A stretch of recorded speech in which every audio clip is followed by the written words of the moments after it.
नमस्कार दोस्तों, ये इन्वायरमेंट व इकोलॉजी की चौथी वीडियो है। आइए शुरू करते हैं। ऐसे पदार्थ जिनके ऑक्सीकरण के पश्चात जीवधारियों को ऊर्जा प्राप्त होती है कहे जाते हैं खाद्य यानी फूड। जीवों द्वारा ऊर्जा का प्रवाह, देखिए ये इम्पोर्टेंट क्वेश्चन है। ऊर्जा का प्रवाह जो है एक दिशी यूनिडायरेक्शनल होता है, मतलब एक ही दिशा में होता है। आहार श्रृंखला का निर्माण करते हैं। आहार श्रृंखला का जो निर्माण है वो घास, बकरी तथा मानव मिलके करते हैं आहार श्रृंखला का निर्माण। जीव भार का पिरामिड जिस पारिस्थितिकी तंत्र में उलट जाता है वह है तो वह जो है तालाब। तालाब में जो है जीव भार का पिरामिड उल्टा बनता है।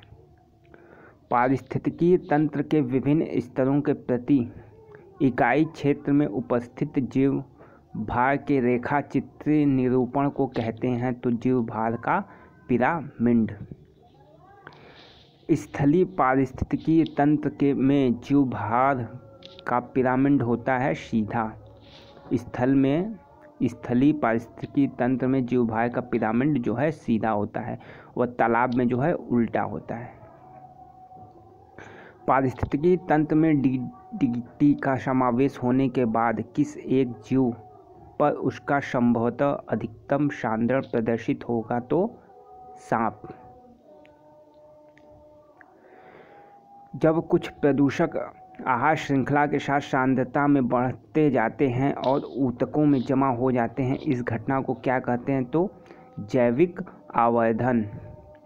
डीडीटी जैसे प्रदूषक होते हैं जैव अनिम्नीकरण, नॉन बायोडिग्रेडेबल, जैव अनिम्नीकरण। पारिस्थितिकी मित्र नहीं है यूकेलिप्टस। यूकेलिप्टस जो है पारिस्थितिकी मित्र नहीं है। इसे पर्यावरण जो है शत्रु घोषित किया जाता है क्योंकि इसके जल ग्रहण की शक्ति जो है बहुत ज़्यादा होती है, तो पृथ्वी से जो भूमि में जल होता है वो सारा जल ये सोख जाता है। वृक्ष जो पर्यावरणीय संकट माना जाता है तो यही है यूकेलिप्टस। लैक्टिन आवास का उदाहरण है तालाब एवं दलदल। लैक्टिन जो है एक पौधा है तो लैक्टिन आवास का उदाहरण है तालाब व दलदल। स्थिर जल के आवास लैक्टिक आवास के अंतर्गत आते हैं आर्द्रभूमि, तालाब, झील, जलाशय। स्थिर जल के अंतर्गत बहते जल के आवास लोटिक आवास कहे जाते हैं जैसे नदी। बहते जल के आवास जो है लोटिक आवास कहे जाते हैं जैसे नदी। दो भिन्न समुदाय के बीच का संक्रांति क्षेत्र कहलाता है इकोटोन। इकोटोन सर्वाधिक अस्थायी पारिस्थितिकी तंत्र जो है महासागरों में पाया जाता है। इम्पोर्टेंट क्वेश्चन है, सर्वाधिक अस्थायी पारिस्थितिकी तंत्र जो है महासागर में पाया जाता है। सबसे अस्थायी पारिस्थितिकी तंत्र जो है समुद्र का होता है। महासागर फिर समुद्र, सबसे ज़्यादा पूछे तो महासागर। पारिस्थितिकी तंत्र के तत्वों के चक्रण को क्या कहते हैं तो जैव भू रासायनिक चक्र। ये इम्पोर्टेंट क्वेश्चन ये भी है। पारिस्थितिकी तंत्र में तत्वों के चक्रण को जैव भू रासायनिक चक्र कहते हैं। जल चक्र को ओडम में सम्मिलित किया है गैसीय चक्र में। जल चक्र को ओडम ने सम्मिलित किया है तो गैसीय चक्र में। पारिस्थितिकी संतुलन से संबंध नहीं है औद्योगिक प्रबंधन का। पारिस्थितिकी अस्थायी मित्र व्ययिता है। यह जिस आंदोलन का नारा है तो चिपको आंदोलन का। नर्मदा नदी के ऊपर बनाई जा रही बहुउद्देशीय बांध परियोजना को रोकने के लिए चलाया गया आंदोलन नर्मदा बचाओ आंदोलन।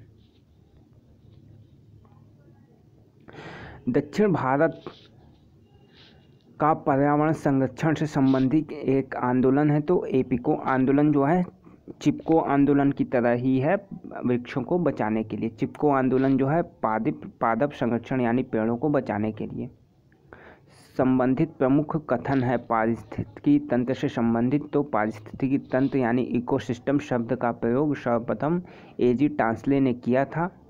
जो जीव अपना भोजन स्वयं उत्पादित करते हैं उन्हें स्वपोषित कहते हैं। इको सिस्टम शब्द का प्रयोग ट्रांसले सूक्ष्म जीव जो मित्र पौधों, जंतुओं एवं अन्य जैविक पदार्थों को सड़ा गलाकर वियोजित करते हैं, वियोजक कहलाते हैं, डिकम्पोजर्स।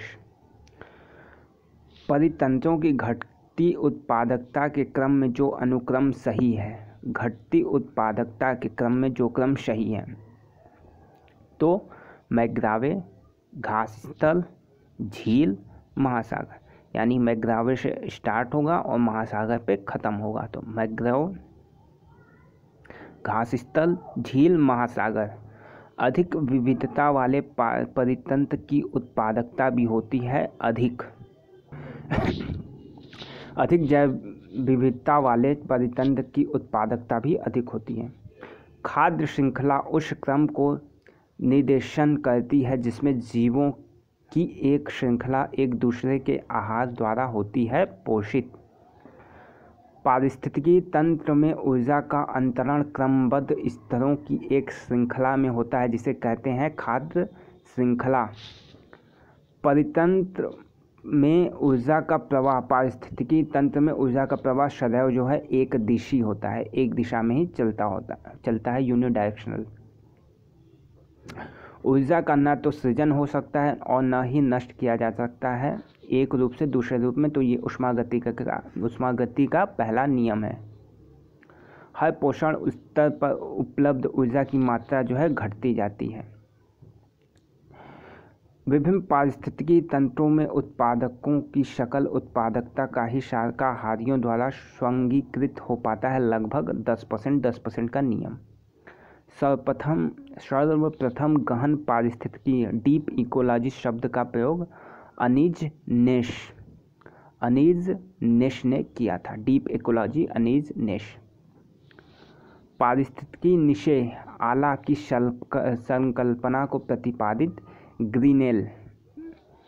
पारिस्थितिकी निशय आला की संकल्पना को प्रतिपादित किसने किया था? तो ग्रीनेल ने। पारिस्थितिकी पद छाप की माप की इकाई है भूमंडलीय हेक्टेयर। एक मनुष्य के जीवन में पूर्ण रूप से धारणी करने के लिए आवश्यक न्यूनतम भूमि को कहते हैं तो पारिस्थितिकी पद छाप। तो ये वीडियो यहीं ख़त्म की जाती है। आगे की वीडियो जल्दी आपको उपलब्ध हो जाएगी। हमारे चैनल से आप जुड़े रहिए। धन्यवाद।